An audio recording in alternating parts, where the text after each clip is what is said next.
Čauavia, vítam, ja som Ketalface a zdravím vás pri mojom dnešnom novom tutoriáli, ako vytvoriť používateľské konto. Všelijaké bývajú konta, ale my si spravíme konto pre administratora. Ako to spraviť? V ponuke štart si otvoríme možnosť ovládací panel. V ovládacom paneli si klikneme na používateľské konta a bezpečnosť rodiny. A v tomto výbere si dáme používateľské konta a pridať alebo odstrániť používateľské konto. My tu máme vytvorené konto, takže si ho zase odstránime.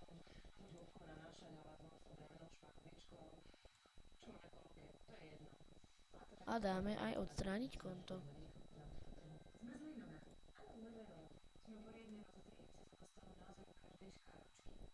Tak, teraz tu máme konto administrátora, štandardného používateľa, čiže nejakého ďalšieho používateľa a konto hostia. My si dáme ale vytvoriť nové konto. V tejto ponuke nám to hneď otvorí možnosť na všelijaké nastavenia, napríklad na meno tohto konta. My si dáme Ketalface.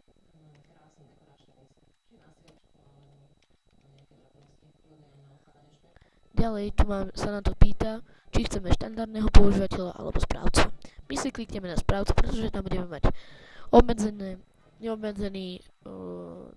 neobmedzené možnosti, napríklad ako stiahovať hry a také ostatné veci. Dáme vytvoriť konto a toto konto sa nám vytvorilo. Keď si vytvoríte konto, počítač vám alebo systém vám automaticky pridá nejaký obrazok. Ako spraviť, aby sme si tam dali vlastný? Takže klikneme na zmeniť obrázok v možnostiach a tu sa nám objavia obrázky. Tu si môžete vybrať z niekoľkých radov a klikneme na zmeniť obrazok. Teraz sa nám tu automaticky objaví nový obrázok, ktorý sme si zvolili. Môžeme si dať vytvoriť heslo, aby sa nám tam nikto nedostal, alebo aby sme to mali chránené pred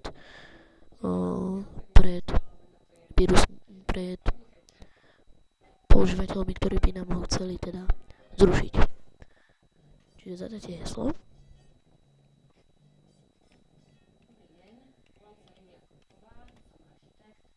Pardon.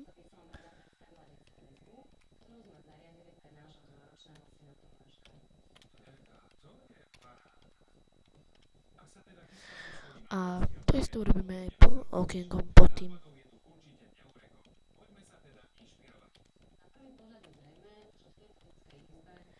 Ďalej sa nás toho pýta, či chceme zadať aj pomôcku pre heslo. My si tam môžeme hocičo napísať.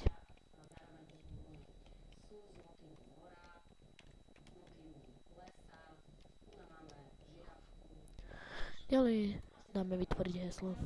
Tak. To by bolo všetko z dnešného tutoriálu. Ak chcete, tak odoberajte. Ak chcete, tak lajkujte alebo zdieľajte na sociálnych sieťach. Čaute.